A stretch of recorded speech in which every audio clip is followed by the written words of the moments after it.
ये आकाशवाणी रायपुर है। प्रादेशिक समाचार बुलेटिन के साथ मैं विभाष कुमार झा।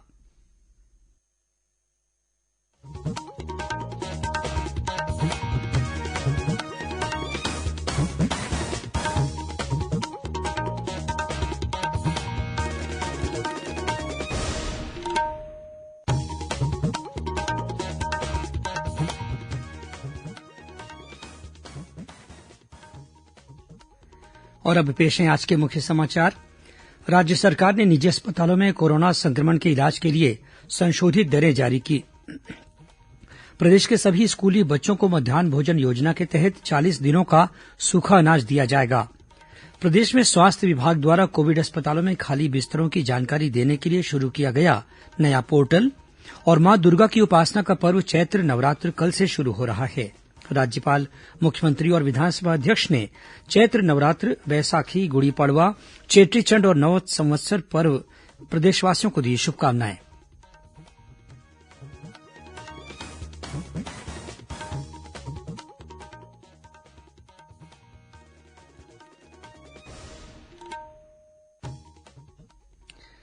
कोविड मरीजों की संख्या फिर से बढ़ रही है, इसलिए सभी श्रोताओं से अपील है कि कोई भी कोताही न बरतें। सभी सुरक्षा उपायों का पालन करें और 45 वर्ष के ऊपर के सभी लोग बेहिचक टीका लगवाएं, सुरक्षित रहें और इन आसान उपायों का पालन करें।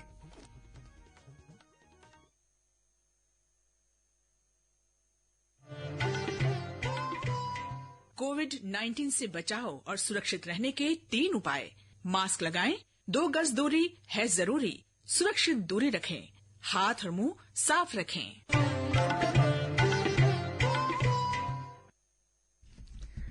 और अब समाचार विस्तार से। राज्य सरकार ने निजी अस्पतालों में कोरोना संक्रमण के इलाज की संशोधित दरें जारी की हैं। मुख्यमंत्री भूपेश बघेल ने अस्पताल संचालकों और चिकित्सा विशेषज्ञों के साथ कल हुई बैठक में इस आशय के निर्देश दिए थे।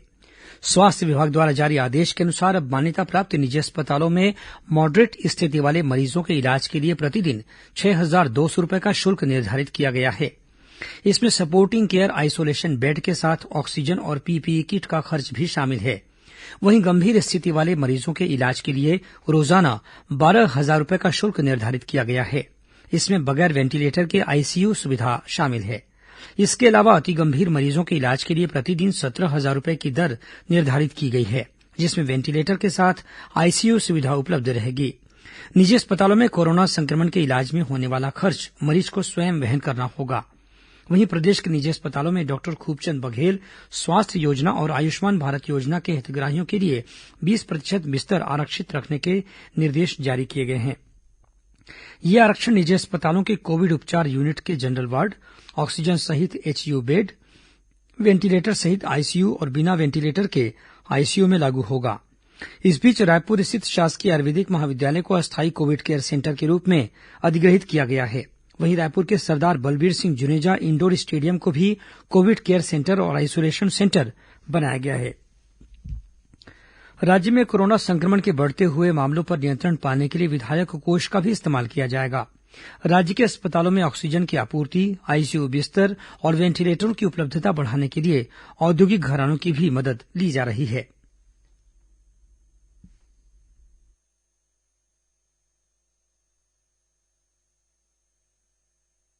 कोरोना संक्रमित मरीजों की बढ़ती संख्या को देखते हुए राज्य सरकार अस्पतालों में आवश्यक सुविधाएं बढ़ाने के साथ ही कोरोना जांच की सुविधाएं बढ़ाने के लिए भी प्रयास कर रही है। इसके लिए मुख्यमंत्री ने राज्य आपदा मोचन निधि से 50 करोड़ रुपए आवंटित किए हैं। छत्तीसगढ़ में रोज करीब 40 से 50 हजार कोरोना टेस्ट किए जा रहे हैं। राज्य सरकार द्वारा प्रदेश के 4 और जिलों में आरटीपीसीआर टेस्ट की सुविधा शुरू की जा रही है। बीते 10 दिनों के दौरान कोरोना संक्रमण की वजह से 554 लोगों की मौत हो चुकी है। मौतों की बढ़ती संख्या को देखते हुए राज्य सरकार ने रायपुर और दुर्ग सहित प्रदेश के 6 नगरीय इलाकों में विद्युत शवदाह बनाने का निर्णय लिया है। इस बीच प्रदेश में कोरोना टीकाकरण अभियान भी जोर शोर से जारी है। कल 1,63,000 से अधिक लोगों को कोरोना वैक्सीन लगाई गई। विकल्प शुक्ला, आकाशवाणी समाचार, रायपुर।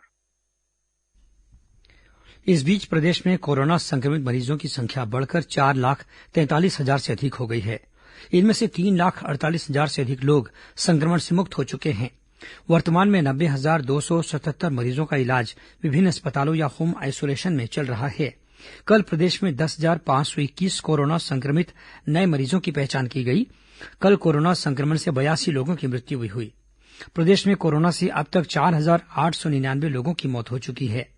इस बीच खबर मिली है कि राज्य शासन के 4 वरिष्ठ आईएएस अधिकारी भी कोरोना पॉजिटिव पाए गए हैं।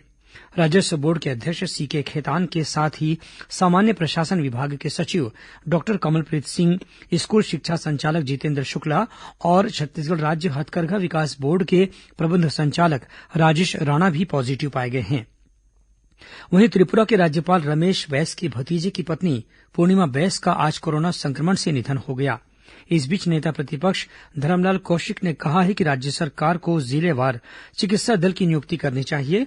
डॉक्टरों और नर्सिंग स्टाफ की नियुक्ति के साथ ही निजी अस्पतालों में आधे बिस्तर आरक्षित किए जाने चाहिए।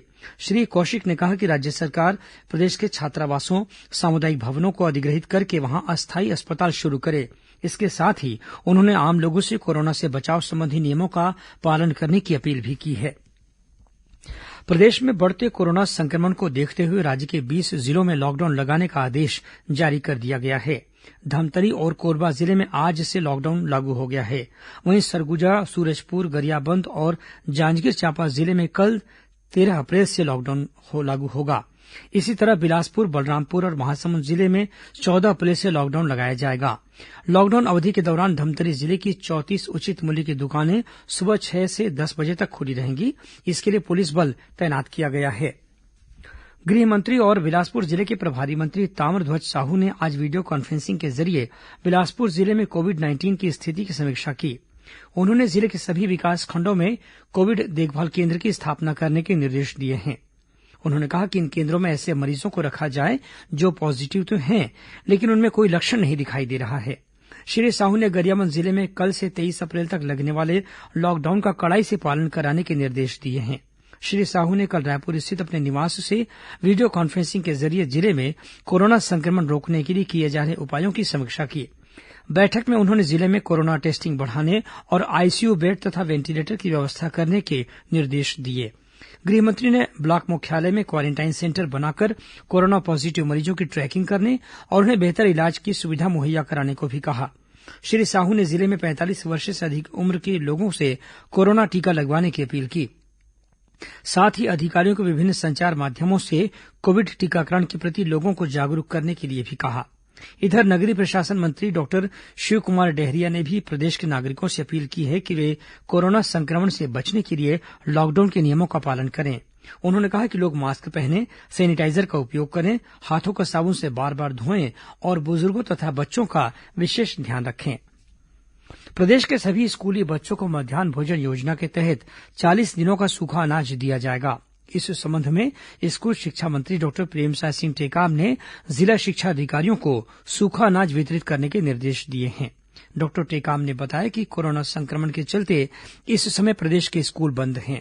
इस वजह से 1 मार्च से 30 अप्रैल तक कुल 40 शालेय दिनों का सूखा अनाज बच्चों को खाद्य सुरक्षा भत्ता के रूप में वितरित किया जाएगा। इसका वितरण सुविधा के अनुसार स्कूल में या बच्चों के घर जाकर देने के निर्देश दिए गए हैं। अनाज वितरण के दौरान बच्चों या पालकों के मध्य सामाजिक दूरी भी बनाए रखी जानी चाहिए। प्रादेशिक समाचार आप आकाशवाणी रायपुर से सुन रहे हैं। छत्तीसगढ़ की खबरों से है आपका वास्ता और खबरों की विश्वसनीयता से है हमारा वास्ता। आकाशवाणी समाचार रायपुर के प्रादेशिक समाचार बुलेटिन के साथ ही हमारे समसामयिक कार्यक्रम आप रेडियो के अलावा अपने मोबाइल पर भी सुन सकते हैं। आकाशवाणी समाचार फेसबुक, ट्विटर और यूट्यूब पर भी उपलब्ध है। हमारा Facebook page Chhattisgarh news on AIR, Twitter handle CGAIR news और हमारा यूट्यूब चैनल है छत्तीसगढ़ AIR न्यूज। तो अब रेडियो के साथ ही आपके मोबाइल के जरिए भी हम पहुंच रहे हैं आप तक। छत्तीसगढ़ की हर खबर के लिए सुनते रहिए आकाशवाणी समाचार। और अब आगे बढ़ते हैं बाकी के समाचारों की ओर। केंद्र सरकार ने देश में कोविड महामारी की स्थिति में सुधार होने तक रेमडेसिविर इंजेक्शन और इसे बनाने में काम आने वाले औषधीय तत्वों के निर्यात पर पाबंदी लगा दी है। केंद्रीय स्वास्थ्य मंत्रालय ने कहा है कि भारत में कोविड महामारी के मामलों में अचानक तेज बढ़ोतरी दिखाई दी है और कोविड रोगियों के इलाज में काम आने वाले इंजेक्शन रेमडेसिविर की मांग भी तेजी से बढ़ी है। मंत्रालय ने कहा है कि आने वाले दिनों में इसकी मांग में और तेजी आ सकती है। मंत्रालय ने कहा है कि रेमडेसिविर के सभी घरेलू निर्माताओं को सलाह दी गई है कि वे अपनी वेबसाइट पर इस दवा के भंडारण और वितरकों का ब्यौरा दें ताकि इसे आसानी से प्राप्त किया जा सके। मंत्रालय ने कहा है कि औषधि निरीक्षक और अन्य अधिकारियों को स्टॉक का सत्यापन करने के निर्देश दिए गए हैं। उन्हें धांधली और गलत तौर तरीकों पर नजर रखने तथा जमाखोरी और कालाबाजारी करने वालों के खिलाफ कारगर कार्रवाई करने को भी कहा गया है। राष्ट्रीय नैदानिक प्रबंधन प्रोटोकॉल में रेमडेसिविर को नैदानिक चिकित्सा में काम आने वाली दवा के रूप में दर्ज किया गया है, जिसके बारे में साझा निर्णय लेना आवश्यक है। देश में अब तक 10 करोड़ 45 लाख से अधिक कोविड के टीके लगाए जा चुके हैं।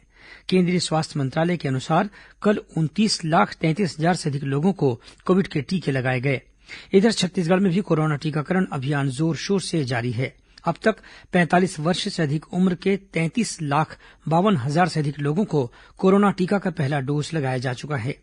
इनमें से 84,000 से अधिक लोगों ने कोरोना की दूसरी डोज भी ले ली है। प्रदेश भर में इस आयु वर्ग के 58,66,000 से अधिक लोगों के टीकाकरण का लक्ष्य है। इस लक्ष्य के विरुद्ध अब तक 57% लोगों को पहला डोज दिया जा चुका है। इस बीच छत्तीसगढ़ चेंबर ऑफ कॉमर्स के अध्यक्ष अमर पारवानी ने सभी व्यापारियों और उद्योगपतियों से आग्रह किया है कि वे अपने परिवार और परिचितों में से 45 वर्ष से अधिक आयु के सभी पात्र लोगों का टीकाकरण जरूर कराएं। साथ ही उन्होंने कोरोना से बचाव के दिशा निर्देशों का पालन करने की भी अपील की है।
प्रदेश में स्वास्थ्य विभाग द्वारा कोविड अस्पतालों में खाली बिस्तरों की जानकारी देने के लिए नया पोर्टल शुरू किया गया है। इस पोर्टल में सभी जिलों में संचालित कोविड केयर सेंटरों, कोविड अस्पतालों और अनुमति प्राप्त निजी अस्पतालों में कोरोना के इलाज के लिए उपलब्ध बिस्तरों की संख्या प्रदर्शित की गई है। साथ ही इस पोर्टल में अस्पतालों के बाहर आइसोलेशन बिस्तरों की जानकारी भी दर्शाई गई है। इस पोर्टल के जरिए कोई भी मरीज इलाज के लिए जानकारी प्राप्त कर सकता है। वहीं रायपुर जिले में होम आइसोलेशन के मरीजों के लिए कंट्रोल रूम स्थापित किया गया है। कोई भी मरीज 7880100-313-314 और 315 पर फोन करके होम आइसोलेशन से संबंधित जानकारी ले सकता है। इधर प्रदेश के श्रम विभाग ने दूसरे राज्यों से छत्तीसगढ़ वापस आने वाले मजदूरों की सुविधा के लिए हेल्पलाइन सेंटर स्थापित किया है। इस श्रमिक सुविधा केंद्र का मोबाइल नंबर 9109849992 है। इस नंबर के माध्यम से रेल या बस के माध्यम से छत्तीसगढ़ आने वाले मजदूर अपनी जानकारी ले सकते हैं। राज्य सरकार के सभी मंत्रियों और कांग्रेस विधायकों ने यह निर्णय लिया है कि वे अपने 1 महीने का वेतन मुख्यमंत्री राहत कोष में दान देंगे। मुख्यमंत्री भूपेश बघेल की अपील पर सभी विधायक और मंत्रियों ने अपनी ओर से सहायता का फैसला लिया। इससे पहले मुख्यमंत्री ने आज रायपुर में वीडियो कॉन्फ्रेंसिंग के जरिए राज्य में कोरोना संक्रमण की स्थिति पर मंत्रियों, कांग्रेस विधायकों, महापौर और जनप्रतिनिधियों से चर्चा कर उनके महत्वपूर्ण सुझाव लिए। उन्होंने राज्य में कोरोना पर शीघ्रता से नियंत्रण के लिए टेस्टिंग और टीकाकरण के कार्य को तेजी से बढ़ाने सहित मरीजों के बेहतर इलाज की सुविधा के लिए विशेष जोर दिया। इस बीच प्रदेश में कोरोना संक्रमण की रोकथाम के प्रयासों में और तेजी लाने के लिए राज्य आपदा मोचन निधि से अब तक 242 करोड़ रुपए मंजूर किए जा चुके हैं। इस राशि का उपयोग कोविड नमूनों के संकलन, स्क्रीनिंग, नवीन प्रयोगशालाओं की स्थापना और कोविड अस्पतालों में आवश्यक सुविधा उपलब्ध कराने के लिए किया जाएगा। वहीं नगरीय प्रशासन मंत्री डॉक्टर शिवकुमार डहरिया ने भी भिलाई, रिसाली और बीरगांव नगर पालिक निगमों में कोरोना संक्रमित मरीजों की आवश्यक सुविधा उपलब्ध कराने के उद्देश्य से 1 करोड़ रूपये मंजूर किए हैं। प्रदेश में कोरोना संक्रमण के कारण हो रही मौतों से मुक्तिधाम में शवों को जलाने में कठिनाइयां हो रही हैं। इसे देखते हुए नगरीय प्रशासन मंत्री डॉक्टर शिवकुमार डहरिया ने रायपुर, दुर्ग, बिलासपुर, कोरबा, भिलाई और रिसाली नगर निगम क्षेत्र में विद्युत शवदाह गृह स्थापित करने के निर्देश दिए हैं। इस संबंध में 7 दिनों की अनुमति से अल्पकालिक निविदा जारी करने के लिए दी गई है। इस बीच Raipur collector doctor S Bharathidasan ने भी जिले में कोरोना से होने वाली मृत्यु की बढ़ती संख्या को देखते हुए ग्रामीण इलाकों में 8 से 10 गांवों के बीच पहले से स्थित श्मशान भूमि की पहचान कोरोना श्मशान भूमि के रूप में करने के निर्देश दिए हैं। इस श्मशान भूमि पर केवल कोरोना से मृत व्यक्ति का ही अंतिम संस्कार किया जाएगा। मां दुर्गा की उपासना का पर्व चैत्र नवरात्र कल से शुरू हो रहा है। हालांकि इस बार कोरोना संक्रमण के मद्देनजर अनेक जिलों में लॉकडाउन लगा हुआ है। इस कारण मंदिरों में दर्शनार्थियों के प्रवेश की मनाही है।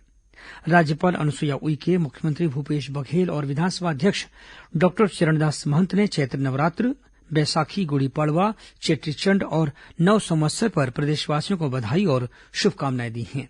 उन्होंने लोगों से घरों में रहकर ही त्योहार मनाने और कोरोना से बचाव के उपायों का पालन करने की अपील की है। प्रधानमंत्री नरेंद्र मोदी इस महीने की 25 तारीख को आकाशवाणी से मन की बात कार्यक्रम में देश और विदेश के लोगों के साथ अपने विचार साझा करेंगे। ये मासिक रेडियो कार्यक्रम की 76वीं कड़ी होगी। लोग नमो ऐप या माई जीओवी ओपन फोरम में अपने सुझाव दे सकते हैं। वे टोल फ्री नंबर 1800-117800 पर भी प्रधानमंत्री के लिए अपना संदेश हिंदी या अंग्रेजी में रिकॉर्ड करा सकते हैं। फोन लाइन 22 अप्रैल तक खुली रहेगी। लोग 1922 पर मिस्ड कॉल देकर एसएमएस में प्राप्त लिंक के जरिए भी प्रधानमंत्री तक अपने सुझाव पहुंचा सकते हैं। मुख्यमंत्री भूपेश बघेल ने आज रायपुर में पिछले दिनों माओवादियों के कब्जे से रिहा हुए कोबरा बटालियन के जवान राकेश्वर सिंह मन्हास और उन्हें रिहा कराने वाली मध्यस्थ टीम के सदस्यों से मुलाकात की। इस टीम में पद्मश्री धनुपाल सैनी, जय रुद्र करे, तेलम बोरैया, सुखमती हपका और पत्रकार गणेश मिश्रा और मुकेश चंद्राकर शामिल थे। इस अवसर पर मुख्यमंत्री ने कोबरा बटालियन के जवान को रिहा कराने वाली टीम के सदस्यों को बधाई दी। उन्होंने कहा कि टीम ने संकट के समय में सूझबूझ का परिचय देते हुए जवान को रिहा कराने में अपनी जिम्मेदारी निभाई। मध्यस्थ टीम ने मुख्यमंत्री को बताया कि वे जवान राकेश्वर सिंह मन्हास को सकुशल पहुंचाने के लिए उनके घर जम्मू जाएंगे। अब कुछ खबरें संक्षेप में। दुर्ग स्थित हेमचंद यादव विश्वविद्यालय ने महाविद्यालयीन छात्र छात्राओं के लिए ऑनलाइन आवेदन पत्र भरने की अंतिम तिथि 8 अप्रैल से बढ़ाकर 20 अप्रैल कर दी है। महासमुंद जनपद अध्यक्ष के लिए आज हुए निर्वाचन में बीरकोनी के जनपद सदस्य यतेन्द्र साहू निर्विरोध अध्यक्ष चुने गए हैं। जनपद सदस्य भागीरथी चंद्राकर के निधन के बाद से यह सीट खाली थी। बालोद जिले में पदस्थ एक पटवारी को पुलिस ने गिरफ्तार किया है। उस पर आरोप था कि वह फर्जी लेटर पैड के जरिए आरटीआई कार्यकर्ता बनकर अधिकारियों से धोखाधड़ी करता था। सुकमा जिले के मिनपा और बुरकापाल के बीच सुरक्षा बलों ने आज सड़क निर्माण कार्य के दौरान 10 किलो का विस्फोटक बरामद किया, जिसे मौके पर ही निष्क्रिय कर दिया गया। जांजगीर चांपा जिले के डभरा गांव में एक युवक ने महिला कमांडो दल की 2 महिलाओं पर कुल्हाड़ी से हमला कर उन्हें घायल कर दिया। और छत्तीसगढ़ की सीमा से लगे ओडिशा के रेहटी खोल में पुलिस ने एक कार से 60 किलो गांजा के साथ एक आरोपी को गिरफ्तार किया है। जब्त गांजे की अनुमानित कीमत करीब 14 लाख रुपए बताई जाती है। अंत में मुख्य समाचार एक बार फिर। राज्य सरकार ने निजी अस्पतालों में कोरोना संक्रमण के इलाज के लिए संशोधित दरें जारी की। प्रदेश के सभी स्कूली बच्चों को मध्यान्ह भोजन योजना के तहत 40 दिनों का सूखा अनाज दिया जाएगा। प्रदेश में स्वास्थ्य विभाग द्वारा कोविड अस्पतालों में खाली बिस्तरों की जानकारी देने के लिए शुरू किया गया नया पोर्टल। और मां दुर्गा की उपासना का पर्व चैत्र नवरात्र कल से शुरू हो रहा है। राज्यपाल, मुख्यमंत्री और विधानसभा अध्यक्ष ने चैत्र नवरात्र, बैसाखी, गुड़ी पड़वा, चेट्रीचंड और नव संवत्सर पर प्रदेशवासियों को दी शुभकामनाएं। इसी के साथ प्रादेशिक समाचार बुलेटिन समाप्त हुआ। नमस्कार।